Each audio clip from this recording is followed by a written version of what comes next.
안녕하십니까. 자, 이번 시간에는 25년 출제됐던 전기 관련된 기출문제, 샘플 문제 살펴볼 수 있도록 하겠습니다. 자, 1번 문제입니다. 먼저 감전 사고를 방지하기 위해서 우리가 절연 방호구라는 것을 사용하게 됩니다. 이런 절연 보호구가 있고요. 보호구가 있고 방호구가 있는데 이 두 가지 개념을 구분할 수 있는가 물어본 문제입니다. 방호구는 대상물에 설치를 하는 거고요.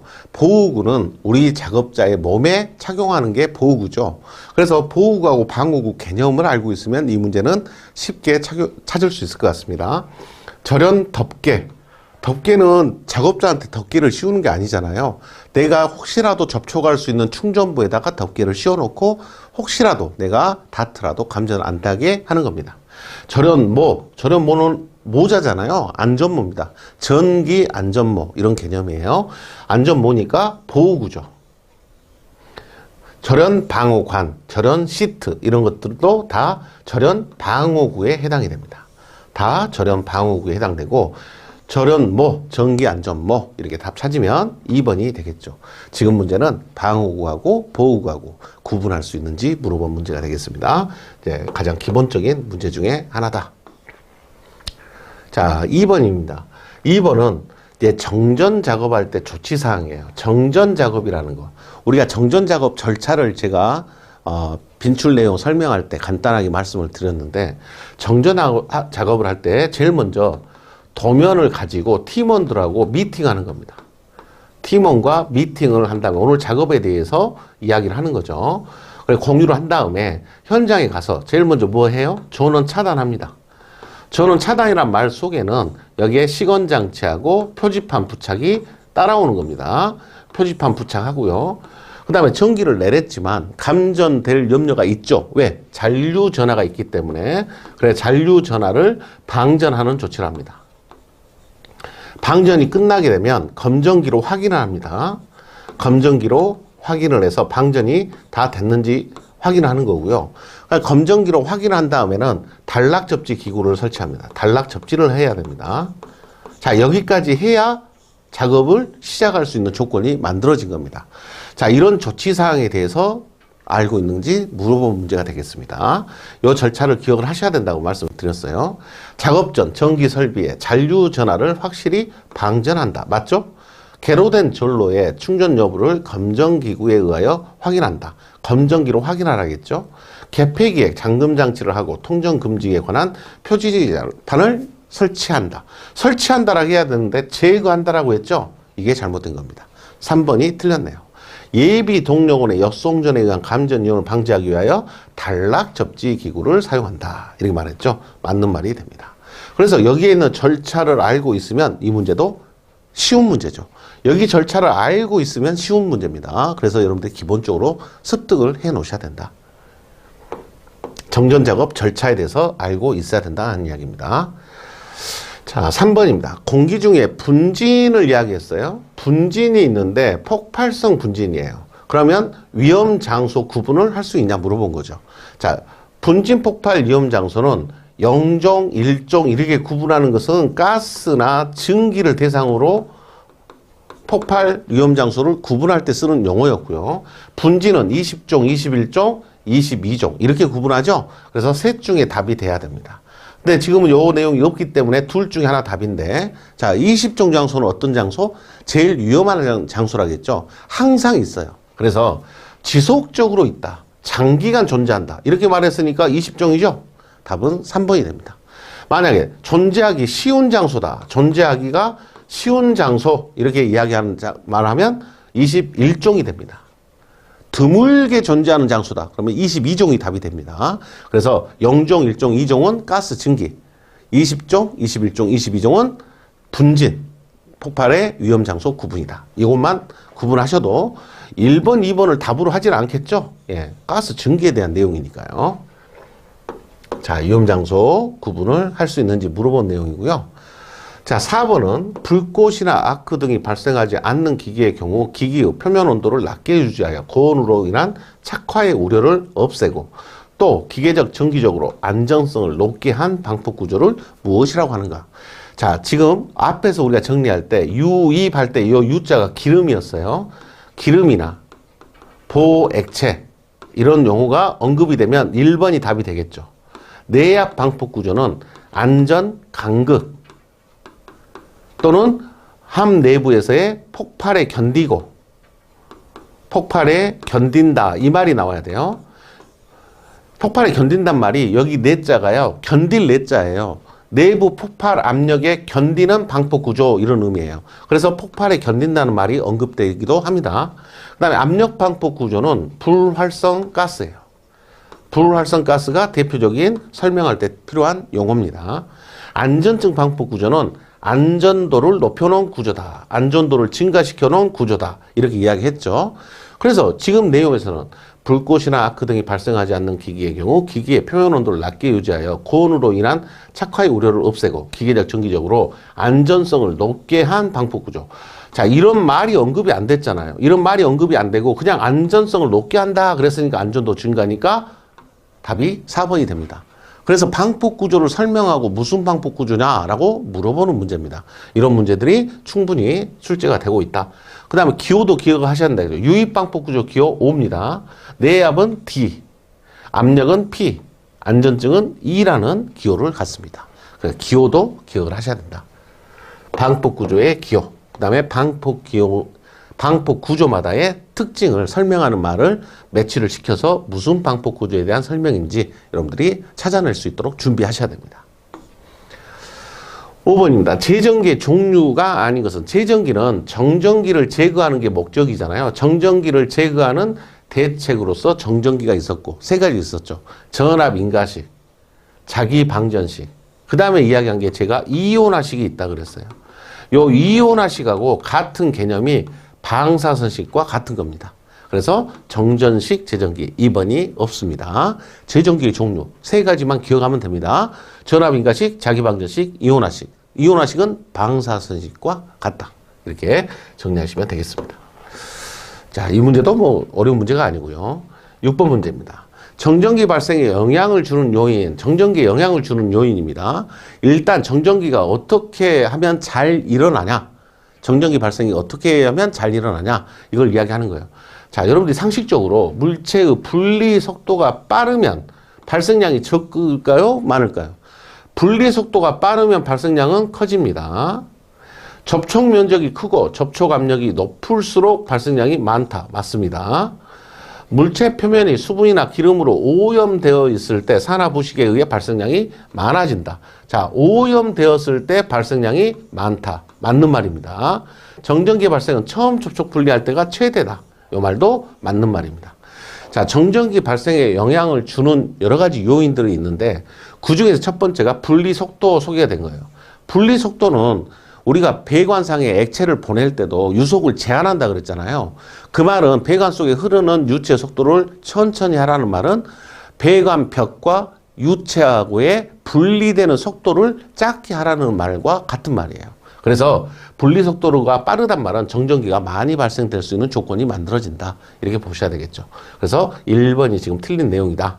그 다음에 접촉 면적이 크고 압력이 크면 당연히 정전기는 많이 나오겠죠. 그 다음에 오염되었을 때가 매끄러울 때보다 오염되었을 때 이물질에 의한 정전기 발생량이 더 커지게 됩니다. 왜? 이물질에 의해서 마찰이 더 심하게 일어나니까요. 그래서 더 많다. 이렇게 말하는 게 맞습니다. 그 다음에 정전기는 최초에 발생되는 정전기가 가장 큽니다. 반복될수록 정전기 발생량은 줄어든다. 이런 개념입니다. 자, 정전기 발생에 영향을 주는 요인에 대한 설명도 여러분들이 상식선에서 해결을 하실 수 있도록 하셔야 되겠습니다. 7번입니다. 피레기가 갖춰야 할 이상적인 성능. 자, 피레기의 성능을 물어본 건데요. 자, 이런 의미예요. 이 피레기에 걸리는 전압은 평상시에는 0이에요. 피레기는 원래 흐르는 전류가 없어야 됩니다. 0입니다. 하지만 낙뢰를 맞잖아요. 피레기가 낙뢰를 맞으면 순간적으로 전압이 높아지게 되죠.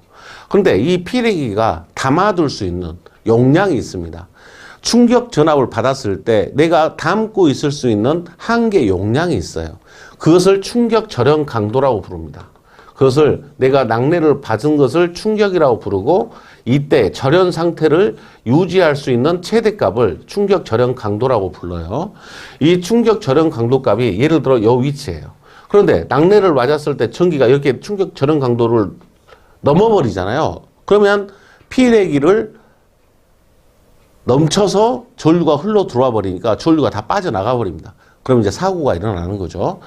이렇게 되지 않도록 하기 위해서 낙뢰를 맞았을 때 빨리 피레기가 방전을 해야 됩니다. 접지선을 통해서 빨리 방전이 되게끔 제어를 해야 돼요. 그랬을 때 충격 절연 강도에 도달하지 못하고 이렇게 꺾어지게 됩니다. 방전을 빨리 해야지. 그래서 충격을 받았을 때 방전을 빨리 해야 된다. 그래서 충격 방전 개시 전압이 높아야 된다가 아니라 낮아야 된다. 충격 방전을 시작하는 전압이 낮아야 된다. 방전을 시작하는 전압이 절연 강도보다 낮아야 된다 이야기예요. 그래야 방전을 해서 전압이 더 이상 안 올라가게 된다. 이런 의미예요. 반복 동작 돼야죠. 한 번 동작하고 안 할 겁니까? 한 번 동작하고 또 정상적으로 동작이 계속돼야 된다. 그 다음에 제한 전압이 낮아야 된다. 자, 방전을 시작하면 전압이 쭉 올라간 게 아니라 여기서 꺾어지죠. 꺾어져 가지고 어느 정도까지 안정화가 될 수 있는 전압까지 떨어지게 되면 방전을 멈춥니다. 이 멈추는 전압을 제한 전압이라고 부릅니다. 여기를 말합니다. 제한 전압. 제한 전압을 충분히 낮게끔 유지하는 게 안정성이 좋겠죠. 낙뢰를 맞아서 방전이 시작되면 전압이 떨어지는데 내가 충분히 보호할 수 있는 그런 전압까지 떨쳐야 된다. 그래서 제한 전압도 낮으면 낮을수록 이렇게 낮으면 더 좋은 거죠. 그 다음에 뇌전류의 방전 능력이 커야 되고 뇌전류 방전을 뇌를 낙뢰를 맞았을 때 방전을 잘해야 되고 이 말이죠. 그 다음에 속류 차단이 확실해야 된다. 속류의 차단을 확실해야 된다라는 말의 의미는 한전으로부터 공급되는 정상적인 전류를 내보내면 안 된다는 이야기입니다. 그래서 속류의 차단이 확실해야 된다. 이 말도 좋은 말입니다. 자, 여기서 여러분들이 충격 방전 개시 전압이 높아야 된다. 이 말이 안 되는 말이다. 이 말이죠. 절연 강도를 넘어서면 전기가 이제 피레기를 넘쳐서 피레기로부터 벗어나서 전류가 다 흩어져서 퍼져버린다는 이야기예요. 그럼 막 변압기 터지고 난리가 날 거 아닙니까? 그렇기 때문에 충격 방전 개시 전압은 절연 강도보다 낮게 유지해서 방전이 가능하면 빨리 되게끔 하는 게 유리하다. 이런 취지가 됩니다. 자, 여러분들 이해하셨을 거라고 생각을 합니다. 이런 용어들 정리하셔야 되겠습니다. 8번입니다. 가공 전선로의 일선 가능, 허용 가능 누설 전류는 자, 우리가 이제 한전에서 전기를 만들어서 수용가까지 보내는 과정에 산에 보면 철탑이 있잖아요. 철탑을 거쳐서 전봇대를 거쳐서 수용가까지 오잖아요. 이렇게 오는데 그 과정 속에서 자, 여기에서 전기를 이렇게 계속 보낸다는 이야기예요. 이렇게 보내는데 이렇게 한 선당 허용되는 누설 전류의 크기, 다시 말하면 전기는 새 나간다는 이야기입니다. 새 나가는 게 어쩔 수 없다라고 보는 거예요. 그런데 이 허용되는 누설 전류의 크기가 제한이 돼 있어요. 무조건 누설되는 걸 다 허용한다 이렇게 하면 안 되잖아요. 그러니까 누설이 허용되는 값을 우리 전기 설비 기준에서 얼마로 이야기하느냐? 전격 최대 공급 전류의 얼마까지? 2000분의 1을 기준으로 하고 있습니다. 2000분의 1. 2000분의 1까지는 허용할 수 있다. 누설 전류를. 그래서 2000분의 1의 수치를 알고 있냐? 이거 물어보고 있는 겁니다. 여러분들도 기억하셔야 됩니다. 이걸 가지고 뭘 내요? 계산 문제로 낼 수 있거든요. 계산 문제로 낼 수 있기 때문에 허용 누설 전류의 크기는 전격 공급 전류, 최대 공급 전류의 2000분의 1까지를 허용할 수 있다.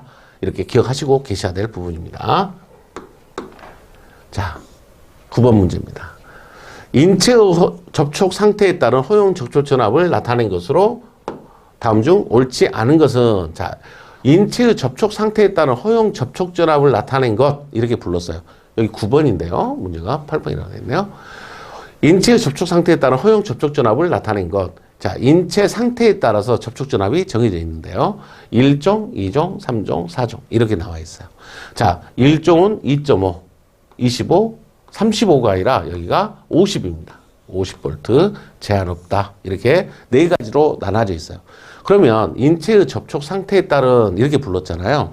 그럼 여기에는 일종 상태라는 것은 뭐냐? 일종 상태는 인체가 수중에 있을 때. 수중에 있을 때. 수중에 있을 때는 2.5V 이하의 전압까지만 허용한다. 이런 말의 의미가 됩니다. 그 다음에 25V는요. 인체가 젖어 있을 때예요. 젖어 있거나 금속에 상시 부착되어 있을 때. 금속과 내가 항상 붙어 있어요. 이때는 25V 이하입니다. 그 다음에 50V는 통상적인 상태입니다. 평상시 상태를 말합니다. 그 다음에 제한 없다. 이 말은 접촉 우려가 없을 때. 사람이 접촉할 일이 없어요. 그럼 전압이 얼마든가 상관이 없잖아요. 그래서 그때는 제한이 없다. 그래서 인체 상태가 어떤 상태이냐에 따라서 수중에 있을 때를 몇 종이라고 부른다. 1종이라는 거. 젖어 있거나 금속성에 붙어 있는 상태가 2종이라는 거. 그 다음에 통상적인 상태를 3종이라고 부른다는 거. 그 다음 접촉 우려가 없는 상태를 4종이라고 부른다는 거. 그래서 지금 문제가 1, 2, 3, 4종 이렇게 말하지 인체가 수중에 있다 이렇게 말 안 했잖아요. 그러니까 1종이라고 말해도 내가 수중에 있는 상태니까 2.5V 이하 이렇게 기억을 하셔야 된다. 그래서 여기에는 요 표를 여러분들이 이걸 표로 만들어서 기억을 하셔야 된다. 그래서 인체 상태에 따라서 접촉될 수 있는 전압의 크기가 정해져 있다. 이런 의미가 됩니다. 자, 이런 취지로 문제를 낸 겁니다. 9번입니다. 전격의 위험을 결정하는 주된 인자로 가장 거리가 먼 것은 했습니다. 자, 전격의 위험을 결정하는 주된 인자. 전기에 의한 감전의 위험을 결정한 주된 인자로 거리가 먼. 자, 주된 인자. 1차적 요인이라고 했죠. 전류의 크기. 통전 전류의 크기. 당연히 들어가죠. 통전된 시간. 통전 경로. 자, 접촉 전압. 여기에 해당되지 않습니다. 이거 외에 뭐 있죠? 전원의 종류가 있었죠. 전원의 종류. 이렇게 하면 네 가지입니다. 이 네 가지가 1차적 요인이다. 이렇게 여러분들이 기억하실 수 있도록 하셔야 되겠습니다. 자, 접촉 전압. 여기에 접촉 전압이나 또는 저항. 이렇게 문제에서 언급하거든요. 이런 것들은 2차적 요인입니다. 1차적 요인이 아니에요. 2차적 요인으로 소개가 됩니다. 1차적 요인 네 가지를 정확하게 기억하시면 되겠습니다. 10번입니다. 전기, 기계, 기구 조작 시 작업 공간은 몇 cm 이상 확보해야 하는가? 자, 우리가 이제 설비들을 배치하다 보면, 예, 너무 공간이 안 나와버리면 정비하실 때 너무 힘들잖아요. 그러니까 전기, 기계, 기구 조작 시 작업 공간을 얼마 이상 확보해야 되냐? 전기, 기계, 기구를 조작하는 작업 공간을 말합니다. 그래서 이 작업 공간은 기본 법적으로 70cm를 기준으로 하고 있습니다. 70cm. 이거 단순 암기하셔야 되겠네요. 예, 작업 공간 70cm 이상의 공간을 확보해야 된다라고 이야기하고 있습니다. 자, 이런 문제들 중심으로 이렇게 출제가 됐었다라고 볼 수 있겠습니다. 자, 25년 기출문제 풀이 여기서 마칠 수 있도록 하겠습니다. 수고하셨습니다.